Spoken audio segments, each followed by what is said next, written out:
malakas ang ulan dito sa Vancouver.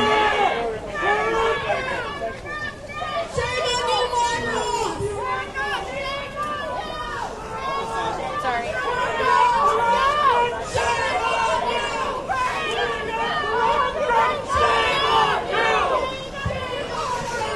Ang ginigit naman nakikilos protesta, hindi raw welcome si Pangulong Marcos dito sa Vancouver, Canada.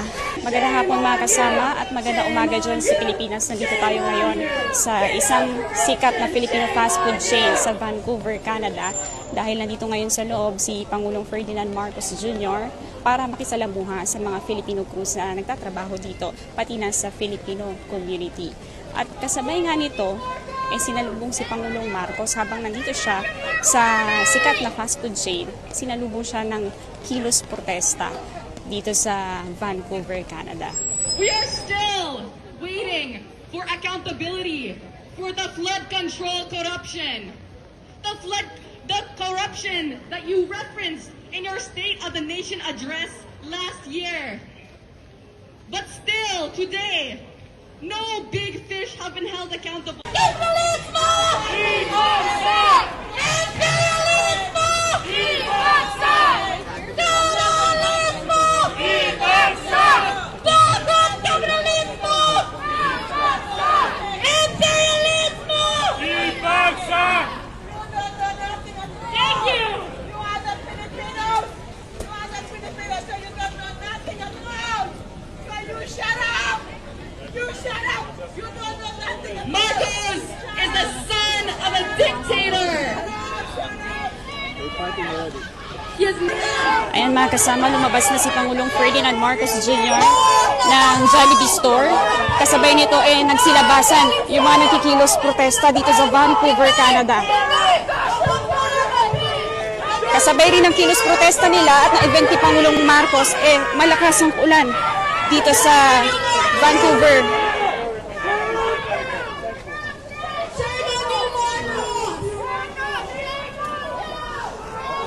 Sorry.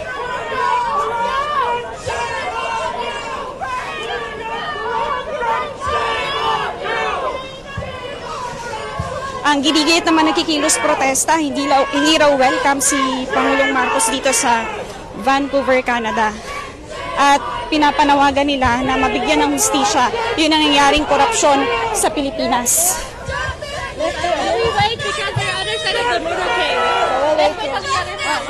Ayan, hanggang dito sa paglalakad ni Pangulong Marcos, sinusundan siya ng mga nakikilos protesta.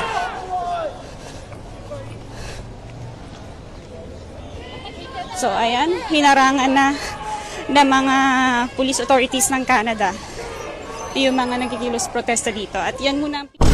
Ayun, nako, mga kababayan, nakakahiya. Grabe. Ganon ang pagtrato na sa ating Pangulo sa kanyang pagpunta sa Canada, Vancouver, Canada. Eto kasi yung mga dahilan na hindi natutugunan, mga kababayan. Grabe, panuurin natin si Atty. Topacio. Eto yung mga dahilan kung bakit ganun na lang ang pagtrato sa ating Pangulo. Panoorin natin to.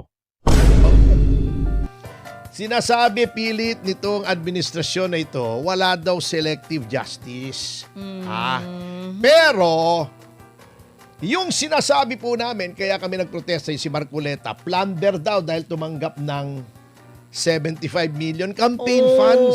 Campaign funds. Ito ang tanong ko kay Ombudsman. Yung padrino mo ba ay hindi tumanggap ng campaign funds? Ayun lang, yun lang. Hindi ba Tanong tumanggap? ng Si mga- Pangulong Marcos ba ay hindi tumanggap ng campaign funds? Parang meron Tingnan meron. natin, mga kasama.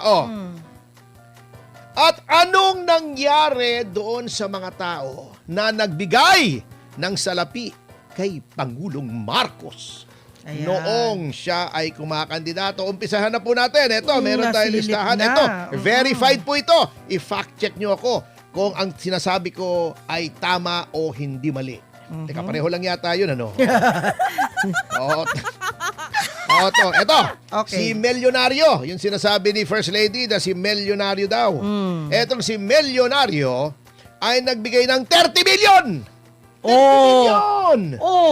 Pera yan, di ba? Cash! Cash. kay Pangulong Marcos para siya ay noong siya ay kumakandidato. Si Pangulong Ayun. Marcos ang kumakandidato, hindi si Mel Robles. Ha? Opo. Mel Anong Robles. naging kapalit?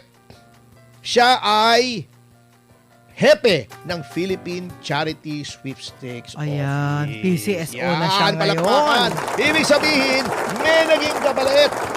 Yung pagbigay niya ng pera kay Pangulong Marcos, si Mel Mike Robles. Defensor ba may naging kapalit? Siya ba ay naging chief of staff? Wala O eh. nangontrata sa gobyerno? Wala eh. O Wala may eh. ginawang pagkakitahan na kasama si Senator Marcoleta? Wala. O, eto. Si Francis Chu Laurel Jr. Yung nagbigay ng 30 Nagbigay din. million sa partido ni Pangulong Marcos. 30 million, 30. O, 60 na ha, 60 Campaign na. fund yan, ha? Campaign funds. Anong kapalit? Siya ay ginawang kalihim ng agrikultura. O Yan. palakpakan. Ano nangyari sa agrikultura natin ngayon? Tekno. Kamote! Parang PCSO, puro yung only winner, di ba? Di ba? Inimbestigahan yan dati. Bakit puro isa lang ang nananalo? Ayan, di ba? Yan. Si Anton Lagdameo. Pasensya ka na. Kasamang sir. Anton, magkaibigan tayo. Pero siya ay nagbigay ng 247 million! Balakbakan! Wow! 247. Oh. Hindi, anong mas malaki? 247 million o 75 million? Yung kay Marcos. Yun ang malaki. Yung binigay sa 247 kanya. million. 247 O 60 million plus 247 million o di more than 307 na. Ayun, 307 million. Anong kabalit ng 247 million? Ginawang special assistant to the president. Palakpakan. Cabinet rank. Oh! But wait, there's more. Meron pa? Parang home TV shopping no? But wait, there's more. Ayan. Etong si Para lang sa kaalaman niya yan, guys. Hubert Dominic Guevara ay nagbigay ng 1 milyong piso Oh! kay Pangulong Marcos. Maliit lang. Ay, pero Pero pa yun. may naging kapalit. Siya ay naging Senior Deputy Executive Secretary. Oh. Di ba? Ayan na. Eto pa. Mm-mm. Ito 100,000 lang. Okay. Si Nesauro Hernandez Firme. Okay. Pero siya, nung nanalo si Marcos, ay inappoint. Ay, happy 2,000 live viewers! Yan! Maraming salamat po. Masaya. Thank you, guys. Etong si Nesauro Hernandez Firme ay inappoint sa Judicial and Bar Council, yung namimili ng mga huwes, ng mga lahat pala may maestrado. kapalit eh. Kaya protektado nung Oh. ninonominate si Boying Remulla kahit may mga kaso. Palakpakan, napakagaling. Yun yung reason. Meron pa. Ano pa? Ito ay partial lamang ha. Sa Lunes, may ibibigay pa tayong listahan Okay. ng mga tao na nag-donate at napakaraming nakuhang kontrata sa gobyerno. Ayan tuloy. Eto, Nakita tuloy ang Si difference. Joben Angtay. Siya ay nag-donate ng 2.9 million sa Okay. kampanya. Hindi na siya nag-angtay ng matagal. na. Etong si Joben Angtay. position din, may position. Oo, hindi na siya nag-angtay. Joben ng matagal. Angtay. Mabilis. Oo. Hindi mabayag. Hindi Ay, mabayag, mabayag. mabagal. Diba Ilocano? Kasi Ilocano si Pangulo eh. DJ Hindi Tibange. mabayag. Sorry. Hindi mabagal. Hindi mabagal. Oo, mabilis. How Hindi na much? nag-angtay si Angtay. Siya How ay much si Angtay? Hindi 2.9. Siya malaki, ay malaki din. inappoint bilang General Manager ng National Housing Authority. Wow! Ang gagaling. I-total nyo to, more than 300 million ito. Partial pa lang. Bakit walang investigasyon dito? May kapalit! May kapalit! May kapalit pa. Mamaya tuloy. Sa Monday. Tama, sa Monday. Monday, Bago tayo opo. segue sa impeachment trial, tayo po ay magbibigay pa ng mga ehemplo. Ayan. Hindi ba selective justice yan? Okay. Di ba ang yabang-yabang noon ni Boying Remulla? Opo. Sabi niya, mayroong 30 mga kongresista na iniimbestigahan kami. tungkol sa flood control. Ang tagal na po noon, ka-appoint lang niya. Hanggang Pakitang ngayon. gilas siya. Oh, Nasaan? talaga. Meron ba? Wala Wala pa tayo eh! narinig. Di ba? Oh. Bakit? Nauna pa yung mga nagtatanggol sa kabayan ng bayan, yung mga nagdidemanda dahil sa katiwalian, yung naghahayag, nag-expose ng katiwalian, yun pa ang didemanda nyo ng plunder. Sila pang Anong hinaharap. klase yan? Oo, kaya nga Inuna nyo pa si Robin Padilla. Anong obstruction pinagsasabi? Hindi maintindihan tong mga ito, Sinabi na ni John Vic kung hindi daw naman siya pumunta ron para mang-aresto. Saan Wala daw libre namang yan aresto. galing? Saan ang obstruction of justice? Kung walang warrant o questionable pa yung warrant. Mga tirada nyo naman di ba?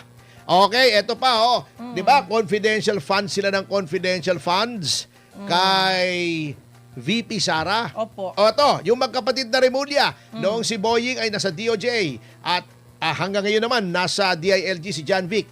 Magkano ang confidential funds ng DOJ? 500 million, more or less. Magkano ang DILG? 500 million, more or less. Bakit walang investigasyon dito? Tama ba? Naayos ba? 1 billion ang total niyang dalawa magkapatid. Bakit sila Wala! pwede? Kanya nga. Yun ang sinasabing selective justice. Ang dami-daming mga congressmen, mga senador ang tumanggap ng kontribusyon sa mga contractors. Yun. Mga contractors na ngayon ay sangkot sa flood control. Pero bakit wala? Imbestigahan nyo rin. Bago sasabihin nyo, hindi selective justice, inuuto nyo kami. Hindi naman kami ututo. Ang taong bayan po matalino na, hindi na pwede yung mga pakyut-pakyut nyo dyan. Kaya tinatakot nyo na Oy, happy 2,000K live viewers! Thank you so much po!